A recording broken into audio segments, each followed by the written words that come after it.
C'est une cérémonie, comme vous l'avez vu, extrêmement importante parce qu'il s'agit d'un atelier de planification stratégique pour le Centre de renforcement de l'état de droit et des institutions judiciaires du Sénégal. C'est un centre qui a été créé à l'occasion d'une conférence internationale qui avait été co-organisée par le Sénégal et le Qatar et qui portait sur les problématiques émergentes, la lutte contre la corruption, la lutte contre la cybercriminalité, le contentieux extractif, etc. Nous nous sommes rendus compte au niveau de la justice qu'aujourd'hui, ce sont de plus en plus des problèmes, j'allais dire des problématiques auxquelles la justice est confrontée. Mais lorsque la justice ou les institutions judiciaires sont confrontées à ce problème, il n'est pas simplement question de modifier les législations, notamment les législations pénales, et de réprimer. Non. Il s'agit d'abord de prendre en charge ces questions sur le plan intellectuel, sur le plan de la recherche. Il s'agit de procéder à beaucoup de vulgarisation sur ces problématiques, de faire de la sensibilisation sur ces problématiques pour que tous les acteurs qui sont interpellés par le traitement de ces problématiques soient sensibilisés sur les questions, soient mis à niveau. C'est pour ça que ce centre de crédit a été mis sur place. Le centre fonctionne, mais il est aujourd'hui question de redynamiser ce centre et de le repositionner dans le traitement de ces problèmes ou de ces problématiques. C'est pour ça qu'aujourd'hui, cet atelier de planification stratégique a été organisé. Et comme vous l'avez vu, il y a des thèmes qui ont été choisis comme prétexte. Et les thèmes, c'est essentiellement les thèmes qui portent sur la cybercriminalité, qui portent sur le contentieux extractif, parce que de plus en plus nos États, et notamment le Sénégal, vont être confrontés à ce genre de problèmes, les contentieux liés à l'exploitation du pétrole, à l'exploitation du gaz, voilà, les cyberattaques, la lutte contre la corruption. Voilà. Et donc il est question aujourd'hui de réfléchir sur ça, mais le produit de la réflexion doit être comment avoir un plan stratégique pour vulgariser ces questions, pour encourager la recherche sur ces questions et pour traiter avec les magistrats, les avocats, tous les acteurs de la justice, ces questions qui sont émergentes et d'avoir une compréhension commune.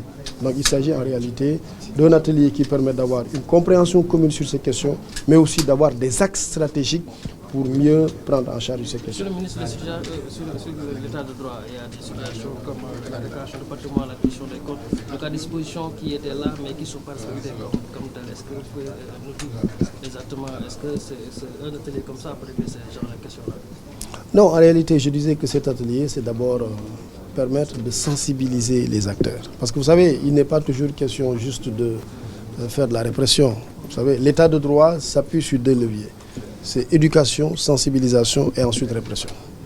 Voilà, c'est pour ça que sur la question par exemple que vous évoquez, qui est la question de la déclaration de patrimoine, aujourd'hui il y a beaucoup de progrès dans notre pays.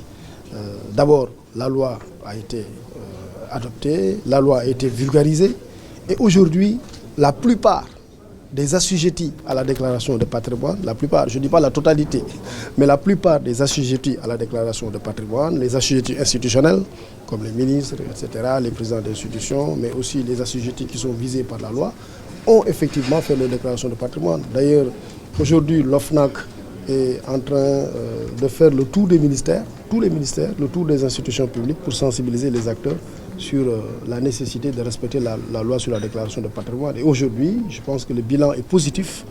La loi sur la déclaration de patrimoine est effectivement entrée dans les mœurs administratives. Voilà, comme je l'ai dit tout à l'heure, monsieur le ministre, où est-ce qu'on en est réellement avec les cas de Bassirou Faye, l'étudiant? Parce que déjà, il y a les étudiants qui ont fait dernièrement une sortie pour parler de cette affaire. Et puis aussi des Tchantakouna, 6 ans de détention préventive. Où est-ce qu'en est la justice par rapport à ces deux dossiers? Sur toutes ces affaires, comme vous le savez, la justice est en cours.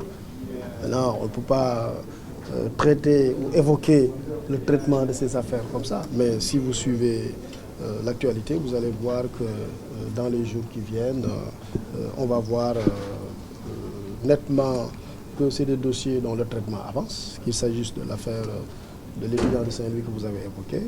L'affaire est en cours, tout comme aussi l'affaire des Tchantakouna aussi que vous allez évoquer. Vous allez voir dans les prochains jours que le cours judiciaire de ces affaires se déroule normalement et qu'il n'y a pas de problème. Mais vous comprendrez bien qu'en tant que ministre de la Justice, moi je ne peux pas être ici et dire ce qui va se passer. Voilà. Ça, ce sont les juridictions qui sont chargées de ça, ce n'est pas le ministre de la Justice. Mais voilà, j'ai les informations que ces affaires suivent le cours de droit. Pour rassurer sur les familles. Aujourd'hui, que faut-il faire pour éviter les longues détentions? Ah oui, c'est une question très pertinente. Aujourd'hui, d'abord, il faut remarquer qu'il y a encore quelques cas de longue détention, mais il faut dire que les cas de longue détention ont significativement diminué dans le pays. Aujourd'hui, par exemple, au Sénégal, sur les 10 350 prisonniers, 10 250 prisonniers que nous avons actuellement, on n'a pas plus de 300 cas de longue détention. Pourquoi? Parce qu'est considéré comme longue détention une détention qui dépasse 2 ans. Si vous avez remarqué, les longues détentions maintenant au Sénégal, ce n'est plus possible en matière délictuelle. Pourquoi ce n'est plus possible en matière délictuelle? Parce qu'en matière délictuelle, la loi est claire. Vous avez 6 mois pour instruire un dossier sur une affaire délictuelle, vous jugez la personne ou vous la libérez. 6 mois. Au-delà de 6 mois, on ne respecte pas la loi. Maintenant, c'est pour les affaires criminelles qu'il y a quelques cas de longue détention. Et au Sénégal, vous le savez, quand on dit affaires criminelles, ce n'est pas des crimes de sang.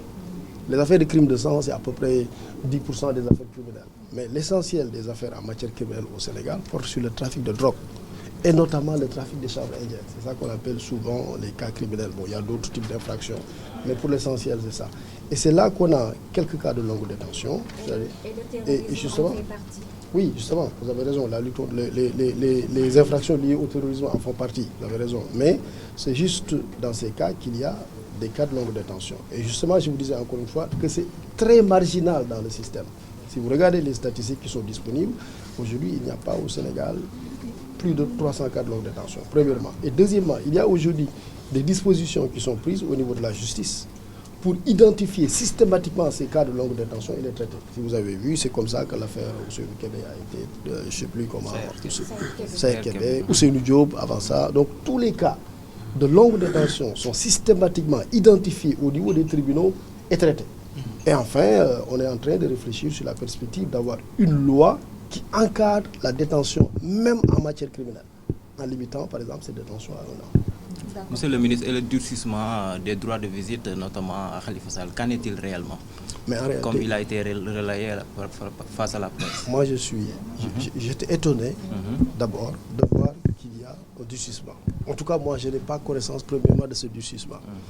Deuxièmement, c'est des dispositions qui ont été prises au niveau du juge de l'application des peines. Le juge de l'application des peines, c'est un juge du siège qui n'a aucun rapport avec le ministre de la Justice. Aucun rapport.